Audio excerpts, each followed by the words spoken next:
chrétienté sans persécution n'est pas basée sur la vérité, sur la véritable parole de Dieu, sur Christ lui-même.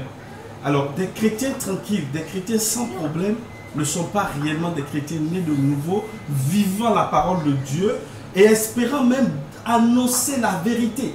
Parce que la vérité dérange ceux qui ne veulent pas l'entendre, ceux qui ne veulent pas s'approcher. Et en parlant de persécution, il ne faut pas toujours et tout le temps voir des coups qu'on reçoit, du crachat, des emprisonnements. Il y a la critique aussi. Il y a la médisance aussi, qui fait partie du lot de persécution. Peut-être que celui que Dieu a mis au devant du sud pour Jésus ne témoigne pas, mon bien-aimé Alain, ne témoigne pas peut-être de toutes les persécutions qu'il subit ou de tout ce qui vient à lui avec vous. Mais les prémices de la persécution sont là. Et vous en avez sans doute aussi entendu certaines choses. Mais c'est de la persécution. Et j'ai envie de dire que non, mais vous êtes dans la vérité. Allez de l'avant. Ne vous attardez pas sur le chemin des ragots et tout ça. Vous êtes persécutés. C'est pas parce qu'on ne vous a pas emprisonné que vous ne l'êtes pas. C'est parce qu'on ne vous a pas battu que vous ne l'êtes pas. L'apôtre Paul a été persécuté à Corinthe. Quand je pense que c'est 1 Corinthiens 12, il dira, mais vous voulez la preuve de mon apostolat? Vous êtes la preuve de mon apostolat. Regardez les miracles que j'ai opérés au milieu de vous. Donc, quand on le lit, on commence à comprendre qu'il est en train de justifier le ministère qu'il a reçu. Pourquoi? Parce qu'il a entendu des choses. Pourquoi? Parce que son ministère a été remis en question. Pourquoi? Parce que sa foi a été remise en question. Pourquoi? Parce que sa façon de faire a été remise en question. Pourquoi? Parce qu'on le comparait avec les apôtres qui étaient en présence de Dieu, les apôtres qui ont vécu avec Christ, les apôtres qui ont mangé avec Christ, pour certains étaient les véritables. Lui qui n'a pas connu Christ et qui s'est permis de persécuter l'Église, pouvait-il être vraiment pris pour un apôtre? Et il commence à dire, mais les preuves de mon apostolat. Et lorsqu'il commencera, il dira, je pense que c'est 1 Corinthiens 12, on va le prendre pour le lire. Et il dira, ce n'est pas pour me vanter. Et on comprend qu'il veut répondre à des critiques. Il veut répondre à des gens. C'est pour ça que je dis, oui, les critiques, les médisances, ce sont aussi de la persécution. Il y a des gens, lorsque vous parlez mal d'eux, ils sont prêts même à abandonner. Il y a des gens, lorsque vous les critiquez sur ce qu'ils font, ils sont dans une telle souffrance qu'ils commencent à déprimer. Ils sont dans une telle souffrance qu'ils ont envie de lâcher prise. Parce que le diable sait ce qui peut faire mal à telle sœur, à telle autre sœur, à tel autre frère, à tel autre frère. Parce que ce qui me fera mal, ce qui me fera abandonner, ce qui me fera détourner de Dieu, n'est pas ce qui te fera détourner de Dieu. Ce n'est pas ce qui le fera détourner de Dieu, ce n'est pas ce qui la fera détourner de Dieu. Est-ce que vous voyez, mes amis? Donc, le diable viendra frapper à la porte de tout un chacun de nous avec ce qu'il sait qui le fera tomber. Pour certaines personnes, c'est l'amour de l'argent. Pour certaines personnes, c'est les critiques. Prendre part aux critiques, pas subir les critiques. Pour certaines personnes, c'est le mensonge. Pour certaines personnes, c'est l'infidélité. Pour certaines personnes, c'est. Ce qui est pour moi ne l'est pas forcément pour toi. Pour certaines personnes, c'est ce que nous sommes d'accord à appeler la persécution, être battu. La Bible nous dit dans le livre des Actes des Apôtres que lorsque Marc a accompagné Paul à la première mission, lorsqu'on a commencé à les frapper, on les a même presque laissés pour morts, dès le retour à Jérusalem, mais avant même qu'ils ne retournent, Marc a fui. Il les a abandonnés en pleine mission. Pourquoi? Parce que la persécution, le fait d'être chicoté, d'être frappé pour Jésus était insupportable. Peut-être que ça ne l'est pas pour toi. Et tu veux l'espérer, tu veux le vivre. Parce que tu sais que ça ne te fera qu'aller de l'avant. Parce qu'à la base déjà, ce n'est rien. Mais pour d'autres, mais la critique ou la médisance, mais c'est une persécution, mais plus. Et quand il tient ferme, il se dit oui, alors donc j'ai réussi. Est-ce que vous voyez ce que vous voyez? Donc, la persécution que Dieu permettra sera cette persécution qui nous fera progresser, persévérer au moment voulu par Dieu. Amen. Et nous fera avancer de persécution en persécution. Le plus important pour nous, c'est de réussir cette épreuve. C'est de passer de l'avant. C'est de ne perdre personne en cours de route. Si on tourne la tête, on ne voit plus la sœur qui a subi un crachat dans la figure, qui a subi ceci, c'est de l'accompagner. Aujourd'hui, on bénit Dieu parce que Marc a fui à la deuxième mission lorsque Paul voulait repartir. Il y a eu une grande dissension entre entre Barnabas et Paul. Barnabas dit retournons avec Marc. Mais Paul dit mais non, c'est un foussard, c'est un peureux. Comment il nous a abandonnés une fois et tu veux qu'on l'amène encore une deuxième fois? Et Barnabas dit mais non, laisse-le faire l'école du Seigneur. Et Paul dit mais non, si tu dois aller avec Barnabas, va avec Barnabas, moi je vais partir avec Silas. Et les deux se sont séparés en ce moment-là. Et la Bible nous enseigne que Marc, quand il a fait l'école de Barnabas par la grâce de Jésus, il nous a laissé l'évangile selon Marc. Et quand on lit 1 Timothée 4, on voit Paul demander à ce qu'on lui ramène Marc, parce qu'il a des choses à partager avec Marc, son fils spirituel, son fidèle ami. Donc c'est pour dire qu'on ne peut pas abandonner, on ne va pas s'abandonner les uns les autres parce que tel n'a pas supporté telle épreuve ou tel ne supporte pas telle épreuve. On doit tous s'amener. Là où il y a un qui dit laisse, il faut que l'autre prenne l'autre entre ses mains et essaie de le tirer vers le haut. Et j'ai envie de dire, mais la critique fait mal pour certaines personnes. C'est une très grande épreuve, mes amis.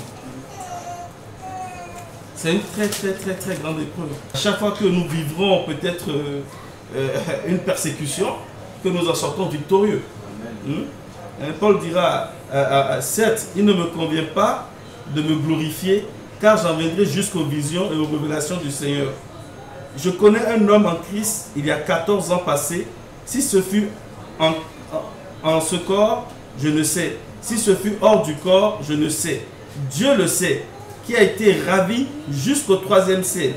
Et je sais que cet homme, si ce fut dans son corps ou ce fut hors du corps, je ne sais pas, Dieu le sait, a été ravi dans le paradis et a entendu des secrets qui n'est pas permis à l'homme de révéler. Je me glorifie d'un tel homme, mais je ne me glorifierai pas de moi-même, si ce n'est dans mes infirmités. Or, quand je voudrais me glorifier, je ne serai pas imprudent, car je dirai la vérité, mais je m'en abstiens afin que personne ne m'estime au-dessus de ce qu'il me voit être ou de ce qu'il entend de moi. Mais de peur que je m'élève à cause de l'excellence des révélations, il m'a été mis une écharpe dans la chair, un ange de Satan pour me souffleter afin que je ne m'élève pas. C'est pourquoi j'ai prié 3 fois le Seigneur de faire de cet ange de Satan se retire de moi. Mais le Seigneur m'a dit, ma grâce te suffit, car ma puissance s'accomplit dans la faiblesse. Je me glorifierai donc très volontiers plutôt de mes faiblesses, afin que la puissance de Christ habite en moi. Et à cause de cela, je prends plaisir dans les faiblesses, dans les injures, dans les nécessités, dans les persécutions et dans les angoisses pour Christ. Car quand je suis faible, c'est alors que je suis fort. Et au verset 12, il dira maintenant, certainement, les marques de mon apostolat se sont accomplies parmi vous par une patience entière, par des signes, par des prodiges et des miracles. Car en quoi avez-vous été inférieur aux autres églises, sinon en ce que je n'ai pas été à votre charge? Pardonnez-moi ce tort. Est-ce que vous voyez? Donc il répondait à des critiques qu'il subissait. Il répondait à des persécutions.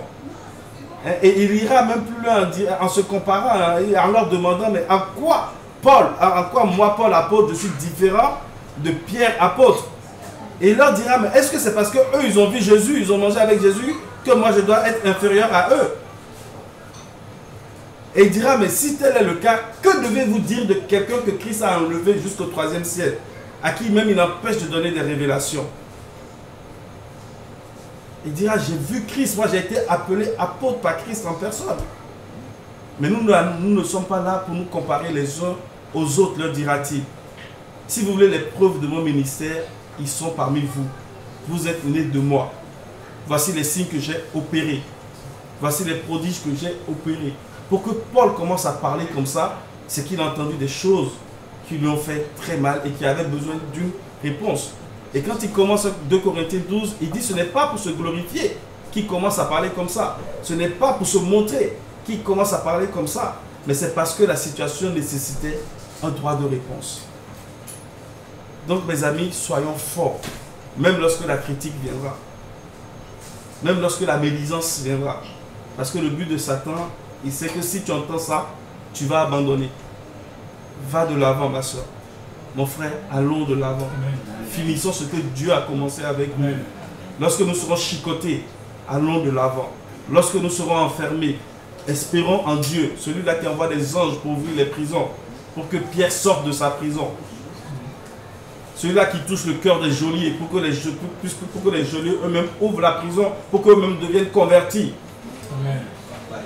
Ne choisissons pas la persécution que nous voulons vivre. Soyons ouverts à toute forme de persécution. Même l'angoisse, lui-même le dira Paul dans le passage que nous avons lu, est une forme de persécution aussi.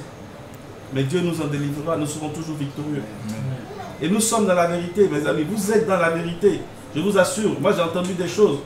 Vous êtes dans la vérité. Vous êtes dans la vérité. Et cette vérité dérange beaucoup. Et des gens veulent que l'œuvre que Dieu a commencé au milieu de vous s'arrête. Mais personne ne peut arrêter l'œuvre de Dieu. On peut arrêter l'œuvre d'un homme. H, quand H, une femme devant ou un homme devant, quelqu'un peut l'arrêter, le diable peut l'arrêter. Mais il ne peut pas arrêter l'œuvre de Dieu. Restons humbles, demeurons fidèles au Maître. Il fera avec nous de grandes choses. Il accomplira de grandes choses au travers de nous. Et nous serons heureux de vivre la joie du Maître. Amen. Soyons forts, mes amis. Amen. Soyons forts. Nous-mêmes de la vérité. Mais qu'est-ce qui se passe? Ils sont où, l'autre détraqueur? Vous savez, quand j'étais dans le monde, vous pouvez demander à mon épouse quand vous la verrez. Je disais que moi, la jalousie, j'aime la jalousie. Pourquoi? Parce que quand les gens me jalousent, c'est que Dieu, j'étais dans le monde, je n'étais pas converti. Je disais que Dieu a mis quelque chose en moi que j'ignore, qui plaît à celui qui me jalouse. Donc, quand je ne vois plus de jalousie, à un moment, j'étais même frustré. Je me disais, mais c'est comme s'il y a une étoile qui ne brille plus en moi. Donc, je priais que les gens soient jaloux. Ça veut dire que, quelque part, même dans la misère, je me réconfortais parce que je voyais qu'il y avait des gens qui m'enviaient. Donc, et ça, c'était quand j'étais dans le monde. À plus forte raison que quand je suis dans le Seigneur. Non, ce n'est qu'un thermomètre pour moi qui me permet de dire, va de l'avant. Il ne faut pas qu'il se taise. Va de l'avant. Allons. Si? S'ils avaient pas de jalousie, ces gens-là.